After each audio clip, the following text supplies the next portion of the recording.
নমস্কার বন্ধুরা, আমি আমার এক দিদির বাড়িতে এসেছি, শিপ্রা বিশ্বাস। আমরা একসঙ্গে কাজ করি।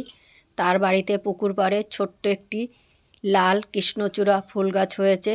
সেই ফুলগুলো আমি এখন ক্যামেরা বন্দি করছি, আপনাদের কাছে শেয়ার করব বলে। দেখুন কী সুন্দর লাল কৃষ্ণচূড়া ফুল গাছে হয়েছে। আমি এই লাল ফুল খুব ভালোবাসি, তাই ভিডিও করলাম। দেখুন আমি ফুলগুলো ধরে নিচু করছি, আমি কিন্তু ফুল ছিঁড়ছি না। আমি গাছের ফুল ছেঁড়া পছন্দ করি না। আপনাদের দেখাবার জন্য একটু নিচু করলাম। দেখুন পুকুর পাড়ে গ্রাম্য পরিবেশ, নারকেল গাছ কি সুন্দর দেখাচ্ছে। আপনারা সঙ্গে থাকুন।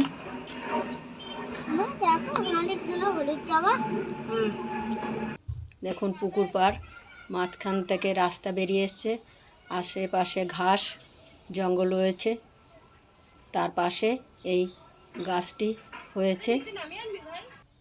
দেখুন পুকুরের মধ্যে ডাল, ওপরটা দেখাচ্ছি, নিচে পুকুর। এই দেখুন কি সুন্দর লাল ফুল ফুটে রয়েছে, সবুজ আর লাল, কত সুন্দর দেখাচ্ছে। এই দেখুন নিচটা কিন্তু পুকুর, কচুরিপানায় ভরে গেছে, ঘাস পাতায় পড়ে গেছে। ওপরে একটি ডালের উপরেই ফুলগুলো রয়েছে, দুদিকে দুটো ডালে ফুল হয়েছে। এই দেখুন কত ছোট গাছ, আমার সেই দিদির বাড়ির গাছ কৃষ্ণচূড়া। দেখুন